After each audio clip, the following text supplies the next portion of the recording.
संकटपुर गांव में एक शादी थी। उस शादी के लिए बड़ी धूमधाम से तैयारियां हो रही थी। हर तरफ रौनक ही रौनक थी। साथ ही साथ गांव में चारों तरफ रंग बिरंगी लाइटें और खुशबूदार खाना बन रहा था और संगीत की रस्में चल रही थी। ये शादी किसी और की नहीं, संतोष की थी, जिसे अपनी शादी का बरसों से इंतजार था। संतोष के घर वाले खुशी से फूले नहीं समा रहे थे। अरे चलो भाई, बारात लेकर जानी है। इतनी देरी करोगे तो फिर खतरा बढ़ता चला जाएगा। जल्दी जल्दी सब तैयार हो जाओ, हमें बारात लेकर निकलना है। सब सामान पैक कर लो, ठीक है? बारात जाने वाली है। हाँ हाँ, सही कह रही हो भाग्यवान। हमें जल्दी से जल्दी यहाँ से निकलना होगा और लड़की वालों के घर पहुँचना होगा, वरना जंगल का रास्ता है, कुछ भी हो सकता है। चलो, बारात तैयार है। संतोष का दोस्त राजीव भी शादी में आया होता है। राजीव को इन सब की बातें बड़ी अजीब लग रही होती हैं। वो घूमते घूमते संतोष के पास जाता है और धीरे से उससे पूछता है, ये क्या बातें कर रहे हैं? मुझे तो कुछ समझ नहीं आ रहा है। अरे सुन संतोष, तेरे घर वाले इतना क्यों घबराए हुए हैं? रास्ते में डाकू वाकू मिलते हैं क्या?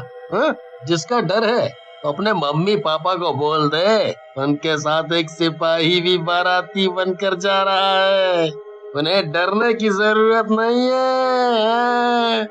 ये सब मजाक नहीं है। काश तू कुछ कर पाता, पर तेरे सिपाही होने का भी कोई फायदा नहीं है। ये कुछ अलग ही बात है। उसी बात से मेरे मम्मी पापा परेशान हैं और इतनी जल्दी जल्दी काम कर रहे हैं। परेशान है? मतलब ऐसी कौन सी चीज है जो इनको परेशान कर रही है? मुझे भी पता चले थोड़ा। सुन, मंडप की तरफ जाते वक्त रास्ते में एक जंगल पड़ता है, जहाँ बहुत अंधेरा रहता है। ना वहाँ कभी बत्ती रही है और ना कभी किसी ने बत्ती लगाई। सुना है जिसकी भी बारात उस जंगल के सामने से निकलती है, उसकी बारात में एक चुड़ैल आकर नाचने लगती है।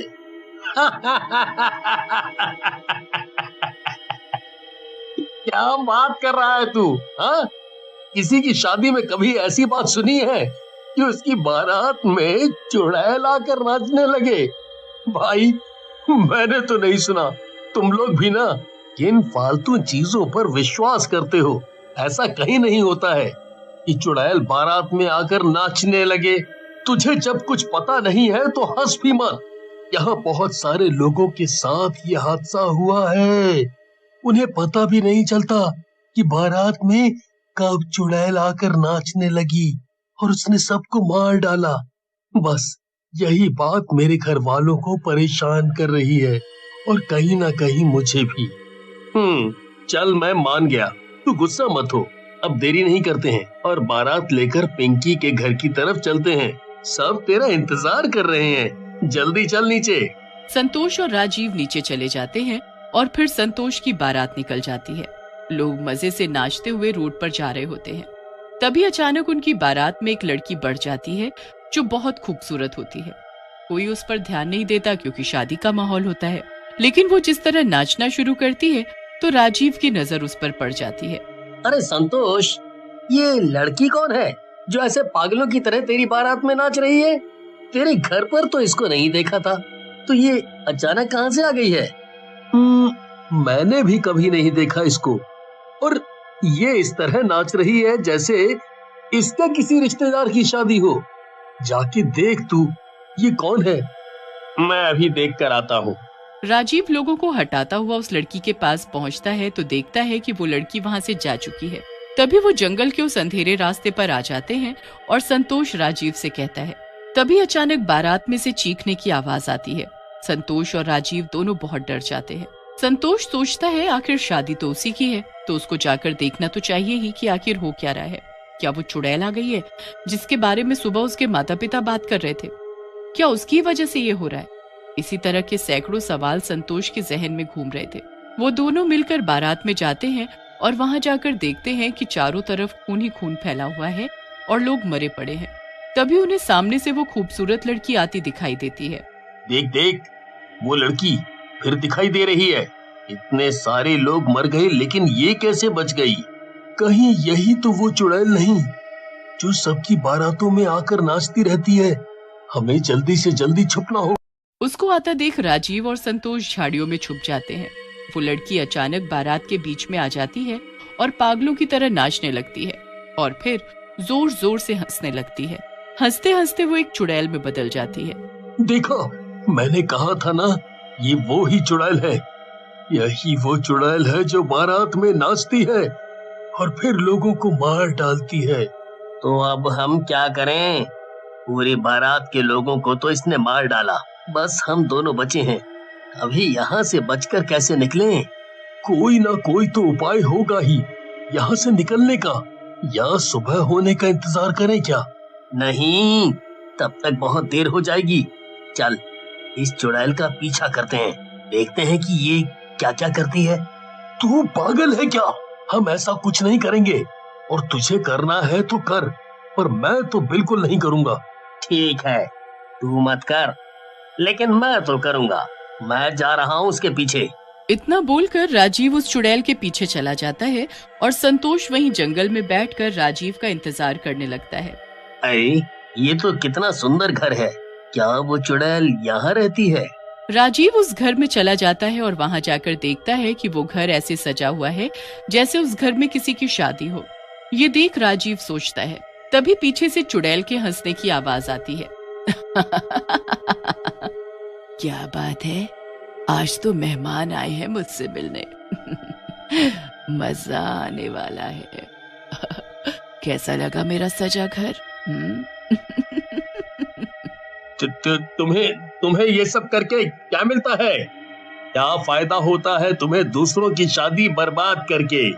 एक तो मुझे किसी की बारात में नाचकर बहुत मजा आता है और साथ ही एक ही साथ इतना सारा भोजन भी मिल जाता है। साफ सुथरा भोजन, सजा धजा भोजन। वाह। अच्छा, जो तुम करती हो करती रहो, मुझे क्या लेना देना है। मैं चलता हूँ। मैं पागल था जो यहाँ आया। वैसे भी मैं यहाँ का नहीं हूँ, मैं सुबह चला जाऊंगा। अरे, अब आ ही गए हो तो बैठो, आराम करो। अभी तो मेरा पेट भरा हुआ है, तो तुम थोड़ी देर आराम कर सकते हो। नहीं नहीं, अब मैं अपने घर जाकर ही आराम करूंगा। मैं चलता हूँ। अब कहाँ चलता हूँ? अब तो यहीं रहना पड़ेगा तुझे। इतना बोलकर चुड़ैल उस पर झपट पड़ती है और उसको मार डालती है। उधर सड़क किनारे वहां संतोष उसका इंतजार करते करते सो जाता है और सुबह उठता है तो देखता है राजीव अभी तक नहीं आया। मुझे यहाँ से निकलना होगा। शायद उस चुड़ैल ने राजीव को भी मार डाला है। मैं अपनी जान बचाकर यहाँ से भागता हूँ। वो भागते भागते अपने गांव संकटपुर पहुँचता है और गांव में जाकर सबको घर घर जाकर बुलाता है। सारे गांव वाले इस बात पर विचार विमर्श करते हैं और एक योजना बनाते हैं कि कैसे बारात में नाचने वाली चुड़ैल से छुटकारा पाया जाए। देखो, वैसे तो ये सुझाव खतरनाक है, इसमें जान जाने की भी संभावना है, पर हमें मिलकर इस समस्या से छुटकारा तो पाना ही होगा, वरना हमारे गांव में एक भी शादी नहीं हो पाएगी और कोई भी अपनी लड़की या लड़का इस गांव में नहीं ब्याहेगा। सही बात है। गांव के सुरक्षित भविष्य के लिए वर्तमान को जोखिम तो उठाना ही पड़ेगा। मैं एक बार फिर दूल्हा बनने के लिए तैयार हूँ, पर इस बार हम लोगों को सतर्क रहना पड़ेगा। वो लोग रात होते ही बारात लेकर जंगल की तरफ बढ़ जाते हैं। थोड़ी दूर जाने के बाद ही उनकी बारात में वही चुड़ैल एक सुंदर सी लड़की के रूप में शामिल हो जाती है और पागलों की तरह नाचने लगती है। संतोष की बात मानकर सारे गांव वाले जाकर उस चुड़ैल रूपी लड़की के साथ नाचने लगते हैं। तभी उनमें से एक गांव वाला मौका पाते ही चुड़ैल के लहंगे में आग लगा देता है, जिससे वो जलने लग जाती है। अरे, ये मेरा लहंगा कितना महंगा था, जला दिया इसे। किसकी इतनी हिम्मत हुई? हम सब ने की ये हिम्मत, और जरूरी था ऐसा करना। इतने सालों से लोग तुझसे डर डर के रह रहे थे, इसीलिए तेरी हिम्मत बढ़ी हुई थी। तेरी वजह से मेरी शादी रुक गई। मेरे माँ बाप रिश्तेदार सब मर गए, वो भी मेरी बारात में। अब तू मर। धीरे धीरे आग लहंगे से बढ़कर चुड़ैल के बाकी कपड़ों पर भी पहुंच जाती है और चुड़ैल चिल्लाते हुए जलते जलते मर जाती है।